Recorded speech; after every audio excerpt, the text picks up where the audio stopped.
जय मसीह के मेरे भाई बहनों, आइए हम प्रार्थना करते हैं। हालेलुया हालेलुया, धन्यवाद धन्यवाद धन्यवाद परमेश्वर, आपके नाम को कोटि कोटि धन्यवाद देते पापा। सुबह से लेकर अभी तक संभाला, ये शाम का समय दिया, फिर से एक बार आपका वचन देने का मौका दिया। आपके नाम को धन्यवाद देती परमेश्वर पिता। जिस मुख से मैं आपका वचन बताने जा रही हूँ, उस मुख से मैंने किसी को गलत बोला होगा, किसी के बारे में बुरा सोचा होगा, परमेश्वर पिता मुझे क्षमा करना, अपने लहू से धोना, शुद्ध करना, पवित्र करना परमेश्वर पिता।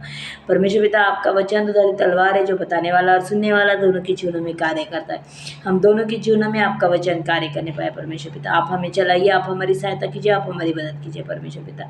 परमेश्वर पिता, हमारे हृदयों का खतना कीजिए और उसके ऊपर आपका वचन लिखिए, ताकि हम सिर्फ वचन को सुनने वाले नहीं, बल्कि सुनकर उसके ऊपर चलने वाले बनने पाए परमेश्वर पिता। ऐसा दया, ऐसा अनुग्रह कीजिए, हमारे हृदय पे आपका वचन लिखिए, ताकि कोई भी शैतान इसे चुरा ना पाए और हमारा ये वचन हमारे जीवन में 100 गुना फल लेके बनने वाला आने पाए।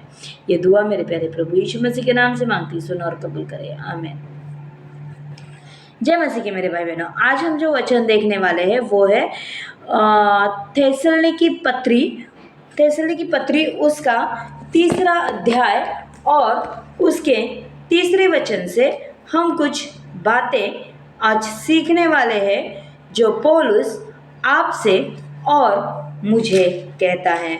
हम जानते हैं कि पौलुस की जितनी भी किताबें हैं मेरे भाई बहनों, वो हमें जीवन जीने के लिए मार्गदर्शन करती है, वो हमें सेविकाई के लिए मार्गदर्शन करती है, और हमें क्या करना चाहिए, क्या करना नहीं चाहिए, इसके बारे में वो हमें बताती है। तो आइए, उसने अपना कार्य करने के लिए या हमारे कामकाजों के लिए जो हमें मसीह लोगों का वचन उठाते हैं कि मत्ती 6 का उसका 33वां अध्याय, कि पहले तुम उसके धर्म और राज्य की खोज करो तो दुनिया की आशीष है वो तुम्हें देगा। मेरे भाई बहनों, बिल्कुल सही है। परमेश्वर के धर्म और राज्य की हम खोज करते हैं तो वो जगत की आशीष है वो हमें देता है।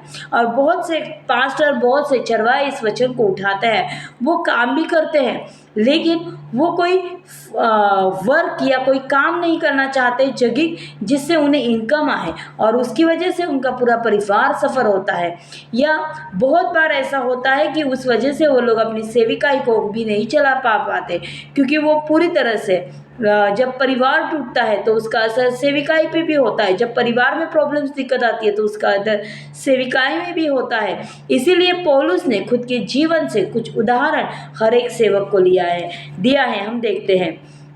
हे भाइयों, हम तुम्हें अपने प्रभु यीशु मसीह के नाम से आज्ञा देते हैं कि तुम हर एक ऐसे भाई से अलग रहो जो अनुचित चाल चलता और जो शिक्षा उसने हमसे पाई उसके अनुसार नहीं करता, क्योंकि आप जानते हो कि किस रीति से हमारी सी चाल चलनी चाहिए, क्योंकि हम तुम्हारे बीच में अनुचित चाल न चले और किसी की रोटी मुफ्त में न खाई, पर परिश्रम और कष्ट से रात दिन काम धंधा करते थे कि तुम में से किसी पर भार ना हो।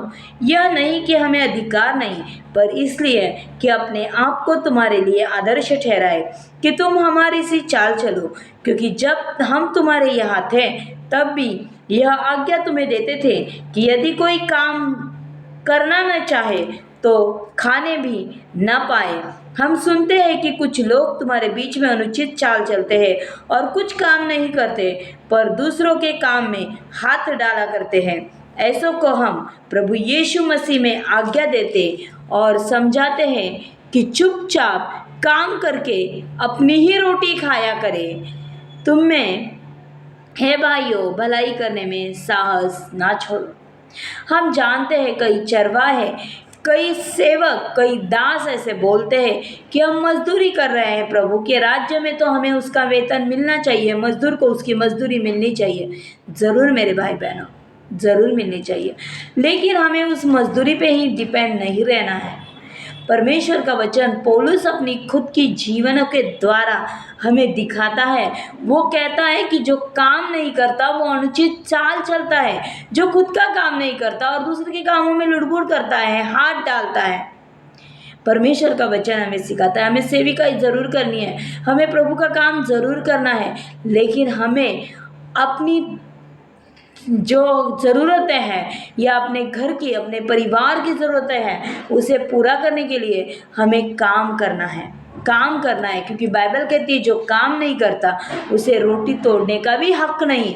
और इसीलिए नीति वचन में शमूएल राजा भी कहता है कि हे आलसी, उस चींटी के पास देख, वो कैसे दिन रात मेहनत करती है।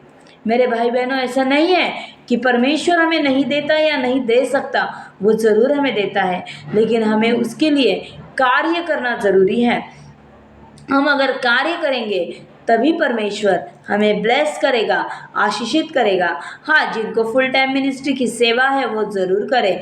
ज़रूर परमेश्वर उन्हें उनकी मिनिस्ट्री में ही इतना देगा कि उन्हें बाहर काम करने की ज़रूरत नहीं। लेकिन फुल टाइम मिनिस्ट्री का कॉलिंग सबको नहीं है। जिनको फुल टाइम मिनिस्ट्री का कॉलिंग नहीं है वो लोग भी अपना काम काज छोड़ के मिनिस्ट्री में लग जाते हैं, और उसका नतीजा ऐसा होता है, ना ही वो घर के रहते हैं, ना वो सेविकाई ढंग से कर पाते हैं। इसीलिए पहले ये देखो कि परमेश्वर का मुझे उसके लिए कॉलिंग है क्या। अगर परमेश्वर का आपको उसके लिए कॉलिंग है, बुलावा है, तो आप ज़रूर फुल टाइम मिनिस्ट्री में उतरो। अगर परमेश्वर को आपका उसके लिए बुलावा नहीं है, तो परमेश्वर ने आपको जो भी रोजगार दिया है, जो भी काम दिया है, उस काम को बड़ी ईमानदारी के साथ करो मेरे भाई बहनों, ताकि परमेश्वर आपके काम के द्वारा आपको ब्लेस दे। और जिस समय, जिस घटिका में परमेश्वर आपको फुल टाइम मिनिस्ट्री में बुलाता है, तो परमेश्वर आपको अपने कामों से, अपनी संसारिक जिम्मेदारी से वो खुद आपको मुक्त करेगा, आज़ाद करेगा। लेकिन जब तक परमेश्वर ने आपको आपकी संसारिक जिम्मेदारी दी है, तो उसे पूरा करने के लिए हमें काम करना है, ना कि दूसरे के काम में हमें लुढ़बुढ़ करनी है, बल्कि जो काम हमें दिया गया है वही काम हमें करना है, और हमें अपनी ही रोटी खानी है, और भलाई के साथ और साहस हमें कभी भी ना छोड़ना है। जय मसीह की मेरे भाई बहनों, आइए हम प्रार्थना करते हैं। हालेलुया, हालेलुया, धन्यवाद, धन्यवाद, धन्यवाद परमेश्वर पिता। आपके वचनों के द्वारा आपने हमसे बात की, हमें बताया परमेश्वर पिता कि अगर हम काम नहीं करते परमेश्वर पिता, तो हमें रोटी खाने का भी अधिकार नहीं। हाँ परमेश्वर पिता, हम उन भाई बहनों के लिए काम प्रार्थना करते परमेश्वर पिता जिन्हें काम नहीं है परमेश्वर पिता, जो काम ढूंढ रहे हैं परमेश्वर पिता, जहाँ कहीं वो इंटरव्यू को जाते हैं, उनके अधिकारियों के हृदय का ताबा आप लीजिए और आप उन्हें काम दीजिए परमेश्वर पिता, ताकि इस वचन के अनुसार वो काम करके आपकी सेविकाई कर सके। जो लोग सेविकाई कर रहे हैं परमेश्वर पिता, उनका काम और सेविकाई दोनों करने के लिए आप उनको बुद्धि, ज्ञान, सामर्थ्य दीजिए, होने दीजिए परमेश्वर पिता। हर एक सेवक पौलुस की तरह बन पाए परमेश्वर पिता, कि वो अपना काम करे और अपनी सेवा भी करे परमेश्वर पिता। ऐसा दया, ऐसा अनुग्रह, ऐसी बुद्धि, ऐसी ज्ञान, ऐसी समझ आप उन्हें दीजिए परमेश्वर पिता। आप हमें ऐसा तैयार कीजिए मेरे परमेश्वर पिता। ये दुआ मेरे प्यारे प्रभु यीशु मसीह के नाम से मांगती, सुना और कबूल करे, आमीन। जय मसीह की। गॉड ब्लेस यू मेरे भाई बहनों। ये वीडियो आपको अच्छा लगा होगा तो इसे लाइक करें, सब्सक्राइब करें, शेयर करें और कमेंट करना ज़रूर ना भूलें। जय मसीह की।